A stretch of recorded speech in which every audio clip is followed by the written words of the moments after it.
우리 새로운 프로젝트를 만들었고요. 볼리라고 하는 거를 이용하는 방법 같이 한번 보도록 할 겁니다. 먼저 볼리가 외부 라이브러리이기 때문에 외부 라이브러리를 사용하겠다라고 명시를 하는 작업이 필요한데요.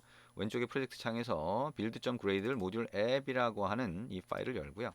아래쪽으로 내려가면 dependencies라고 있습니다. dependencies라고 하는 게 외부 라이브러리를 쓰겠다라고 했을 때 그 정보를 입력하는 부분이 되고요. 자, 중괄호 안에다가 공간을 만들고요. 여기다가 implementation 이라고 하고 한 칸 띄우고 작은 따옴표하고 com.android. 자, 볼리 그 다음에 콜론 하고요. 볼리 그 다음에 콜론 1.1.0 이렇게 입력합니다. 자, 그리고 나서 sync now를 눌러주시면 되겠죠. 자, 이거는 여기다가 입력을 해놓으면 그레이들이라고 하는 게 외부 서버에서 이 라이브러리를 다운로드 받아서 사용할 수 있게 만들어줍니다. 외부 서버는 일반적으로 이제 메이븐 서버라고 하는 게 되고요. 그쪽에서 받아서 추가를 해주게 됩니다. 자, 그러면 이제 그 다음에 권한을 먼저 한번 추가를 해볼게요. 안드로이드 manifest.xml을 열고요.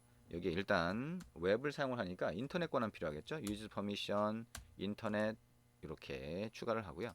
웹 방식이니까 여기다가 안드로이드 땡땡 uses clear text traffic 이거를 true로 바꿔줍니다. 이 두 가지를 먼저 입력을 했고요.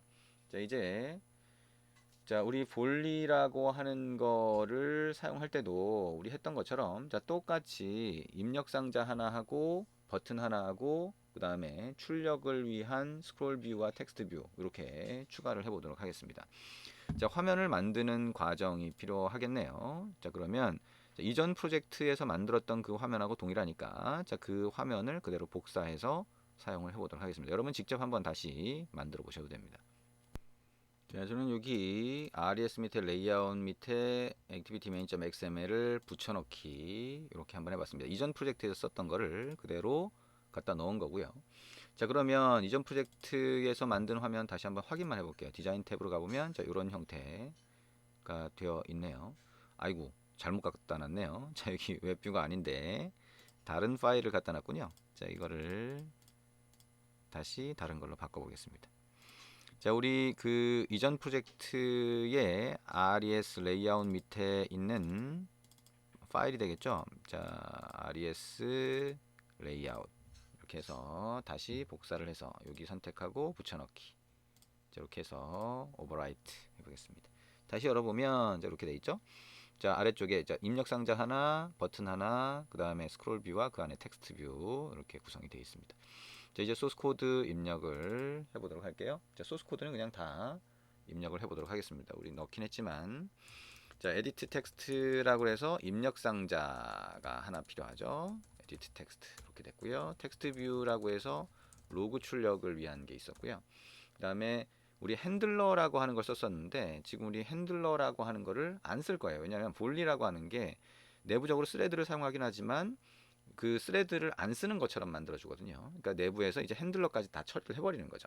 그래서 이렇게만 한번 추가를 해볼 거고요. 에디트 텍스트라고 하는 거는 find view by id라고 하고요. 에디트 텍스트 이렇게 찾아서 할당을 해줍니다. 그 다음에 텍스트 뷰도 마찬가지로 해주죠. 자, 이렇게 추가를 해주도록 합니다. 자, 그 다음에 버튼이라고 하는 거, 자, find view by id r.id. 버튼 set on click listener, new on click listener 이렇게 해주죠.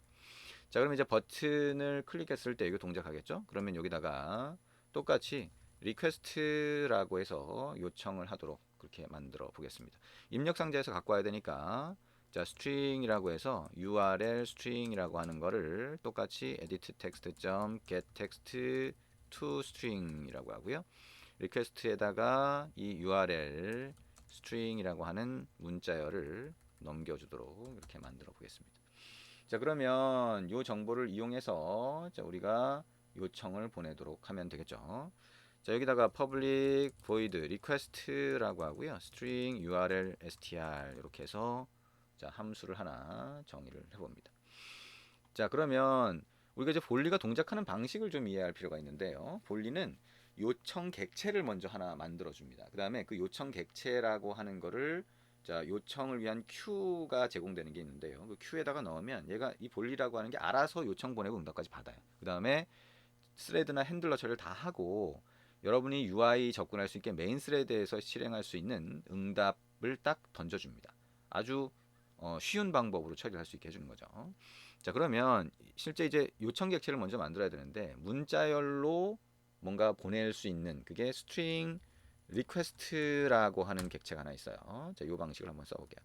자, 그러면 리퀘스트라고 하는 이름의 변수를 하나 선언하고요. new string request 이렇게 해봅니다. 파라미터가 여러 개 들어갈 거기 때문에 엔터를 치고 한번 넣어볼게요. 자, 첫 번째는 자, request method get이라고 해서 get 방식이냐 post 방식이냐 이걸 지정을 하고요. 콤마 하고요. 그 다음에 url string이라고 해서 자, 문자열로 된 자, URL 정보, 자, 어떤 사이트로 접속할 건지를 넣어주고요. 그 다음에 new 하고 response.listener라고 하는 걸 넣어줍니다. 엔터 치면 이렇게 자동으로 들어가죠.